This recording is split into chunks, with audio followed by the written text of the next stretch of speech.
دعا یہی ہے کہ آپ جہاں رہیں خیر خیریت سے رہیں اور اپنا ڈھیر سارا خیال رکھیں اور جتنا ہو سکے ارد گرد خوشیاں بانٹیں، کیونکہ کہتے ہیں کہ خوشیاں بانٹنے سے بڑھتے ہیں اور دکھ بانٹنے سے کم ہوتے ہیں۔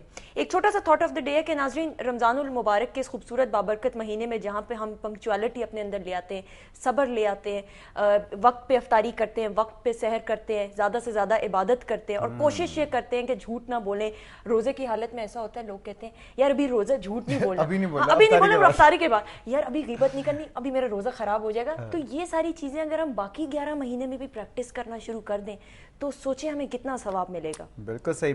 ہمارے ساتھ بلال کتب موجود ہیں، انہیں ویلکم کریں گے کتب نامہ سیگمنٹ، اور رمضان المبارک میں پہلی دفعہ بلال پہلی دفعہ آئے اور سحری کی ٹرانسمیشن میں تو آپ ان کو دیکھ ہی رہے ہیں، تو ہم نے یہ کہا کہ ابھی ذرا گھر سے ہو آئے، افطاری کا مینیو بتا دیں بیگم کو، پھر واپس جاگو دنیا میں۔ نیند پوری نہیں ہوئی۔ السلام علیکم بلال بھائی۔ السلام ورحمۃ اللہ وبرکاتہ۔ کیسے ہیں بلال بھائی؟ آپ ٹھیک ٹھاک؟ اچھا بلال بھائی سے ابھی میں ایک چیز پوچھا تھا کہ سندس کئی چیزیں ہیں جو ہم جو ہے نا ہیئر سے کے بیسس پہ کرتے ہیں۔ ایک بڑی کامن فیلسی ہے اور رمضان کے حوالے سے میں پوچھا کہ نماز جب آپ پڑھتے ہیں تو جائے نماز پڑھی ہو نا، تو جب آپ جائے نماز پہ کھڑے نہیں ہوتے، مطلب آپ 2 منٹ کے لیے پانی پینے کے لیے سائڈ پہ ہوا یا کچھ ہوا، تو آپ جائے نماز کو فولڈ کر دیتے ہیں ایک کارنر سے، اور اس کا لاجک مطلب میرے خیال میں سنتے سنتے جو ٹرانسینڈ ہوا ہے وہ یہ تھا کہ جی آپ چھوڑ دیتے ہیں خالی جائے نماز تو شیطان نماز پڑھ سکتا ہے۔ تو میں نے بلال بھائی سے بھی پوچھا، میں نے کہا بلال بھائی اس طرح سے ایک ہیئر سے ہے تو اس کے بارے میں تو کہتے ہیں تو بڑی اچھی بات ہے، 100 بسم اللہ، شیطان کو نماز پڑھنی چاہیے، تو اور اس سے بڑا بہتر کیا ہو سکتا ہے؟ کہ بلال بھائی بے شک میں خیر میں قرآن کھلا رہ جائے تو اس سے بھی یہی ہے کہ بنیادی طور پہ معاملات ادب کے ساتھ ہیں، ان کا کسی اور سے تعلق نہیں ہے۔ یہ کھلی کتاب پڑھی، دیٹ مینس کہ you are casual about reading the قرآن،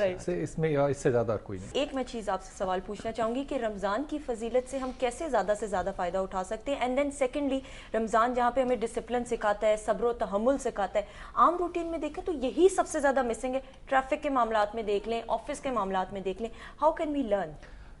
میں انتہائی ادب کے ساتھ نا اس بات کو تھوڑا سا آگے بڑھاؤں گا۔ It's a excellent relevant question, لیکن میرے خیال میں جس ٹائم پیریڈ سے بیٹا ہم اس وقت گزر رہے ہیں نا، یہ بات اس سے اب آگے جا چکی ہے۔ اس وقت ہم اس آزادی کے دن سے گزرے ہیں جو کہ ایکچولی ہم نے 63 ایئرس پہلے منائی تھی اور تب بھی رمضان تھا۔ یہ جو معاملہ ہے یہ پھر 1 صدی کے بعد دوبارہ رپیٹ ہونا ہے۔ اب غور کیجئے کہ ہم اس وقت کس مختلف قسم کے وقت سے گزر رہے ہیں، اور یہ وہ وقت ہے کہ جب ہم اس وقت بھی ہجرت میں تھے، ہم آج بھی ہجرت میں ہیں۔ اس وقت کی ہجرت ہم کسی وجہ سے اپنے ملک میں آنے کے لیے کر رہے ہیں، اس وقت ہم اپنے ملک کو قائم رکھنے کے لیے کر رہے ہیں۔ اب یہ جو اتنا زیادہ ٹائم ہائپر ہوا ہے، میرے خیال میں یہ لمحہ فکری ہے ہم تمام لوگوں کے لیے کہ خدا نے جو وقت کو رپیٹ کیا ہے اس کی سگنیفیکنس کیا ہے۔ یہ جو ہم رمضان کے اندر، اور یہ میں بڑے ہی ادب سے بات سب دوستوں کو کہنا چاہتا ہوں، جو ہم یہ بڑے روٹین کے اندر جملے رپیٹ کرتے ہیں نا کہ رمضان کو ایسے گزارنا چاہیے، بھوک کا احساس ہوتا ہے غریب کی، یہ معاملات ہمیں اگر 1450 سال میں سمجھ نہیں آئے تو میرے خیال میں یہ بہت ہی بڑی ایک کہیں انٹلیکچوئل کرپشن ہوئی ہے ہمارے ٹیچرز سے، ہمارے علماء سے، کہ ہم آج بھی بنیاد کے اوپر کھڑے ہیں اور ہر سال پھر بنیاد پہ آ کے کھڑے ہو جاتے ہیں۔ بلال بھائی رمضان کے حوالے سے ایک سوال پوچھنا چاہوں گا، جب رمضان المبارک ختم ہو جاتا ہے 29 یا 30 روزے، پھر عید ہو جاتی ہے، اس کے بعد 6 روزے جو ہوتے ہیں جو سنت جو ہے، تو وہ میں جاننا چاہتا ہوں عید کے دوسرے دن سے آپ عید کے دوسرے دن سے کر سکتے ہیں، تیسرے دن سے کر سکتے ہیں، مہینے بعد کر سکتے ہیں، جب چاہیں آپ کر سکتے ہیں۔ پوائنٹ از کہ یہ جو سارے نفلی روزے ہیں یہ نفل ہیں، فرض نہیں ہیں۔ ٹھیک، سو نفل کو جو ہے وہ نفلی طور پہ ہی ٹریٹ کرنا چاہیے۔ اور بیماری کی وجہ سے اگر کوئی روزہ چھوڑ اللہ تعالیٰ نے آسانی بہت دی ہے۔ دیکھیے نا کہ خدا تعالیٰ نے کہا ہے کہ دین کے اندر کوئی جبر ہے ہی نہیں۔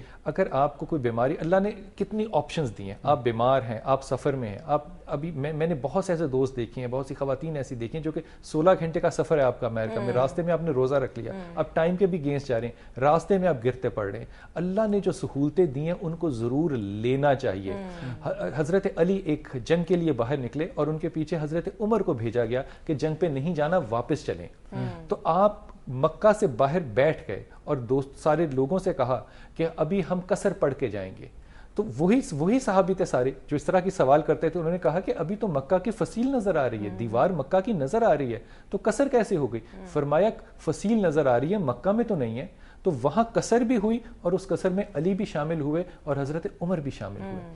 جو فضیلٹی اللہ تعالیٰ نے دی ہے وہ فضیلٹی لینی چاہیے. ہمارا یہ ایٹیٹیوڈ نہیں بننا چاہیے کسی بھی طرح سے کہ ہاں اللہ تعالیٰ آپ نے تو فضیلٹی دے دی ہے لیکن میں زیادہ پاک صاف ہوں, میں زیادہ کروں گا عبادت. یہ میرے خیال میں ہم اپنے نفس میں نا اپنا تکبر خدا کے سامنے. لیکن اگر سفر میں کوئی روزہ رکھے تو اس میں کچھ کوئی حرج نہیں ہے, لیکن جو اللہ نے آپ کو چوائس دیا اس کو آپ کو انجوائے بھی تو کرنا ہے. اچھا بلال بھائی جی آپ کچھ کہنا چاہیں؟ روزے کا جو بیسک پرپز ہے نا اس پہ میں ایک جملہ کہوں گا کہ یہ حضرت عمر اور حضرت کعب کی بات ہے. اب غور کیجئے کہ حضرت عمر جو ہیں وہ پوچھ رہے ہیں حضرت کعب سے کہ تقویٰ کیا چیز ہے. اللہ نے جو کہہ دیا کہ روزہ میں نے اس لیے فرض کیا کہ تقویٰ حاصل کیا جائے, تو تقویٰ کیا ہوگا. حضرت کعب نے کیا خوبصورت ڈیفینیشن دی. کہا عمر اگر تم ایک راستے پہ چل رہے ہو جس کے ایک طرف کھائی ہو اور ایک طرف جھاڑیاں ہوں تو تم کیسے چلو گے. تو حضرت عمر نے اپنے لباس کو سمیٹا اور پھر باڈی لینگویج میں چل کے دکھایا ہوگا کہ میں ایسے سمٹ کے چلوں گا. تو کعب نے کہا عمر یہی تقویٰ ہے, اسی طرح چلا کرو. یہ زندگی میں آپ کے ہر مسائل مسئلے یہ زندگی میں آپ کے مرنے تک یہی ساتھ چلیں گے. وہ جو ابدی ارام ہے وہ ہم نے انشاءاللہ قبر میں ہی جا کے کرنا ہے, لیکن اپنے آپ کو سمیٹ کے چلنا جو ہے وہ فضیلت ہے, وہ سبق ہے جو کہ یہ روزہ دے رہا ہے. اب اس سے اگلا جو قدم آتا ہے نا وہ ایکچولی بڑا خوبصورت ہے, اور وہ ہے ایمان کا. کہ یہ تقویٰ اگر ہم میں ایمان نہیں پیدا کر سک رہا, ایمان کی کیفیت کیا ہوگی؟ صرف ایک سیدھا سادہ کہ آپ کا خدا پہ اپنے سے زیادہ بھروسہ ہو. اور اس کے بعد اگلی سٹیج آپ کی آنی چاہیے احسان کی, کہ آپ تمام چیزوں کو خوبصورت اور خوبصورت طریقے سے. بالکل. تھینک یو سو مچ بلال بھائی. وقت کم ہے اور میرے خیال میں روزے میں تو پتہ بھی نہیں چلتا ٹائم کا, زیادہ وقت کم ہے اور مقابلہ سخت ہے. بالکل جی, نہیں وہ افطاری کے وقت ہم کہیں گے وقت کم ہے. تھینک یو سو مچ بلال بھائی, آپ کا بہت شکریہ. اگلے سیشن میں جاری رکھیں گے. بالکل جی, اور بریک لینی ہے. بریک کے بعد ہم بہت ساری آپ سے باتیں کریں گے. ہم کہیں نہیں جا رہے, کال کیجیے گا, لیکن بریک کے بعد اسٹے ٹیونڈ.